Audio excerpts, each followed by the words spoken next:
Nama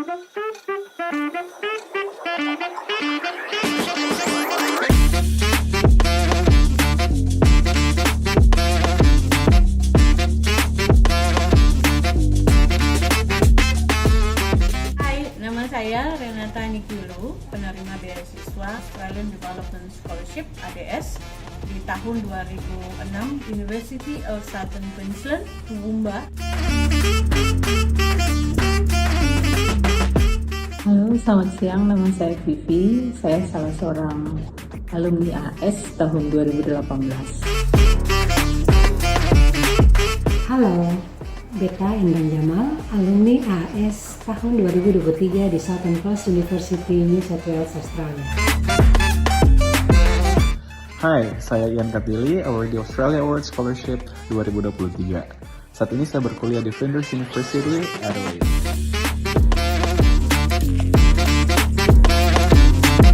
Yang perlu dipersiapkan itu sebenarnya ada dua, sebelum dan saat wawancara. Sebelum wawancara tuh sebenarnya pertama harus cari dulu sebenarnya apa sih tujuan Anda memilih AS, visi misinya apa, fokus grupnya ada tidak, jadi harus ada fokusnya ke situ. Lalu pilihan universitasnya harus searching lagi, you need to search all the university that you need to choose gitu, harus sesuai dengan bidang ilmu. Jangan sampai memilih bidang ilmu tapi akhirnya tidak kepake di Indonesia setelah beasiswa atau selesai S2 atau S3-nya. Lalu kalau di saat wawancara, ingat sebelum kita masuk ke ruangan wawancara, kita sudah harus siapkan diri dulu. Kita harus relax, jangan tegang. Kita sudah harus punya prediksi sebenarnya pertanyaan apa saja yang perlu nanti mereka tanyakan.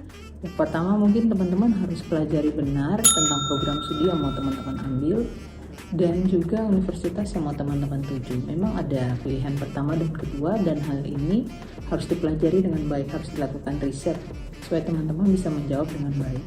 Hal berikut mungkin yang perlu dipersiapkan adalah bahasa Inggris teman-teman. Bahasa Inggris teman-teman harus baik untuk proses wawancara. Sebab jika memang wawancaranya teman-teman menjawab dalam bahasa Inggris dan pertanyaan dalam bahasa Inggris, jadi mungkin ada nilai tambah untuk teman-teman. Kemudian hal yang perlu dipersiapkan mungkin seperti note kecil untuk catat pertanyaan, pena, dan tentu saja ketenangan. Teman-teman tidak gugup dalam menjawab pertanyaan-pertanyaan. Hal itu menjadi sangat penting ya teman-teman. Dua hal yang penting. Yang pertama, tidur yang cukup supaya tubuh dan pikiran menjadi fresh. Yang kedua, pelajari dan kuasai semua dokumen yang sudah Anda tulis saat melamar AS dulu, karena itu akan banyak ditanyakan saat wawancara.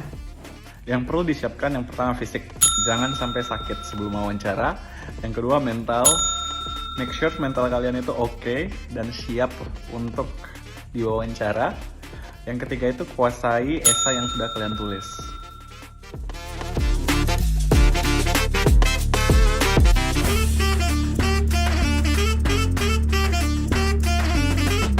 Dari sepengalaman saya ya teman-teman, sebenarnya cara memperkenalkan diri dengan baik adalah tidak sedikit menjual apa yang menjadi talent teman-teman, apa yang menjadi apa yang teman-teman punya yang kebanyakan tidak dimiliki oleh teman-teman lain yang mendaftar AS. Dan mungkin keunikan itu bisa dari kota, misalnya kota atau provinsi di mana teman-teman ada, atau juga pekerjaan yang teman-teman punya, yang kegiatan yang teman-teman jalani. Nah itu keunikan itu yang harus dianggap. Misalnya teman-teman memiliki talenta untuk misalnya sebagai perencana di misalnya teman-teman ASN dan bagian perencanaan. Nah itu menjadi keunikan teman-teman, jadi nilai tambah teman-teman yang bisa teman-teman jual. Atau misalnya teman-teman berada di salah satu kota yang cukup daerah yang cukup remote di Maluku. Nah itu juga menjadi keunikan nilai jual yang teman-teman bisa. Sebenarnya kenapa saya perlu sekali untuk mendapat beasiswa ini dan mendapat training di Australia, pendidikan di Australia, karena nanti saya akan berkontribusi ini dan ini kepada kota saya, provinsi saya. Nah kan Maluku kan masuk lokasi prioritas ya, itu teman-teman bisa jual dari segi itu. Dan mungkin dalam perkenalkan diri dan motivasi teman-teman ini jangan terlalu overconfident ya, sehingga kelihatan seperti menggurui para juri. Itu juga nggak benar. Jadi lakukan dengan tenang, lakukan dengan baik, tapi tidak berlebihan. Percaya diri adalah kunci dalam memperkenalkan diri. Salah satunya, tunjukkan sisi keunggulan Anda. Misalnya, Anda adalah orang yang suka mempelajari hal-hal baru di lingkungan yang baru. Yang kedua, Anda adalah orang yang mudah beradaptasi, persisten, bekerja keras. Dan ini akan menunjang keberhasilan studi Anda selama di Australia. Cara menjelaskan motivasi Anda memilih program studi tertentu yaitu hubungkan dengan background pendidikan Anda atau passion selama Anda bekerja. Yang berikutnya, yakinkan bahwa setelah Anda kembali studi dari Australia, peningkatan ilmu pengetahuan, skill, dan pengalaman itu akan memberikan kontribusi terhadap pengembangan daerah dan karir Anda. Kalau dari pengalaman aku, cara terbaik untuk memperkenalkan diri adalah yang pertama, singkat, padat, jangan terlalu bertele-tele, tapi menjual tentang diri kamu. Kalau bisa ada poin menarik atau sentence menarik yang kalian keluarkan untuk menarik perhatian dari para panelis. Nah, yang pasti juga harus menggunakan bahasa yang lebih positif ya. Jadi lebih positif gitu, positif. Lalu jangan lupa bahwa ADS atau AAS ini mereka lebih mencari seberapa seriusnya peserta ini untuk mengambil beasiswa tersebut. Nah, itu kita harus meyakinkan para interviewer. Untuk seperti itu kita harus lebih tenang, kita kuasai, kita punya keinginan, dan jangan lupa kita harus betul-betul meyakinkan mereka bahwa program studi yang saya pilih itu harus betul-betul akan membantu saya di dalam universitas saya, dan juga status saya sebagai dosen.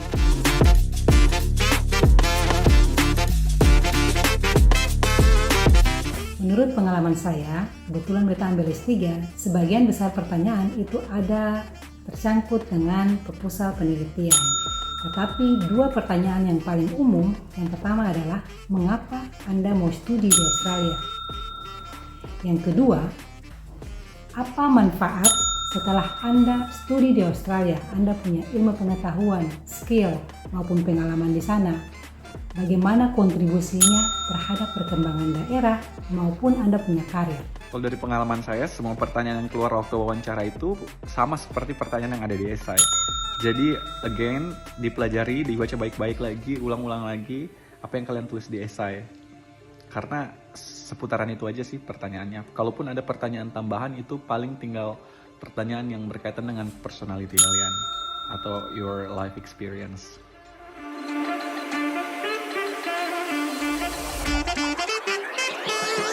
Pertanyaan yang sulit. Yang pertama, jangan gugup, jangan nervous.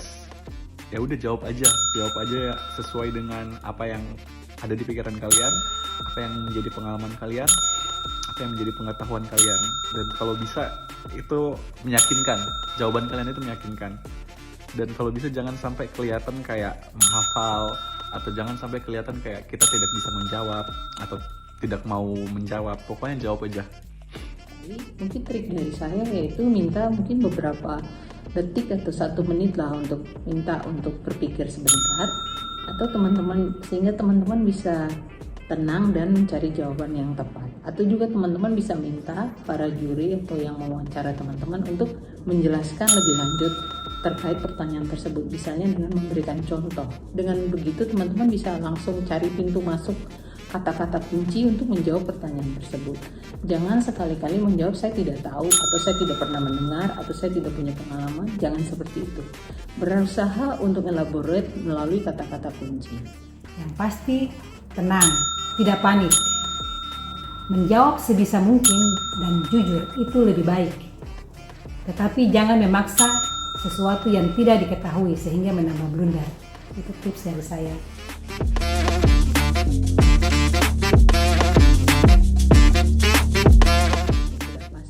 Pasti gugup, panik. Apalagi kalau teman-teman datangnya terlambat atau melupakan KTP atau melupakan hal-hal yang memang harus itu sudah pasti panik. Kemudian mungkin teman-teman ya panik cukup akhirnya tidak fokus dalam menjawab pertanyaan itu sudah sering terjadi ya. Atau teman-teman karena gugup biasanya menggerakkan kaki secara berlebihan atau mengangkat tangan secara berlebihan, pena ditambah berlebihan. Nah itu hal seperti itu cukup mengganggu dalam proses wawancara. Dua hal yang paling umum. Yang pertama, tidak menguasai dengan baik apa yang ditulis saat melamar. Akibatnya saat menjawab dia melenceng atau tidak sinkron. Yang kedua, datang terlambat. Akibatnya tergesa-gesa, tidak fokus dan tidak menguasai situasi. Kesalahan umum yang sering dilakukan waktu wawancara adalah yang pertama, kelihatan banget menghafalnya. Jadi kelihatan tidak natural. Ingat, lagi-lagi dipelajari esainya, jangan kelihatan dihafal ya. Jangan dihafal, dipelajari aja, dipahami baik-baik. Yang kedua, jawabannya itu panjang lebar ke sana kemari. Nggak usah, jangan. Ya, jawabannya itu yang singkat padat, yang penting ngena aja, itu sebenarnya nggak apa-apa sih, no problem. Kayak pengalamanku, aku kayaknya nggak sampai 30 menit ya wawancara yang kemarin. Berikutnya adalah tidak menjawab. Kalaupun ada pertanyaan yang susah, usahakan kalian jawab sebisa kalian, jangan tidak menjawab pertanyaannya. Sekian jawaban-jawaban dari saya atas pertanyaan-pertanyaan yang diberikan. Semoga bermanfaat. Semoga bermanfaat. Jangan ragu, ya saya saran memang lebih baik ke beasiswa AS. Salam sukses untuk pemburu beasiswa AS. Semoga lulus. Semangat, sampai ketemu di Australia.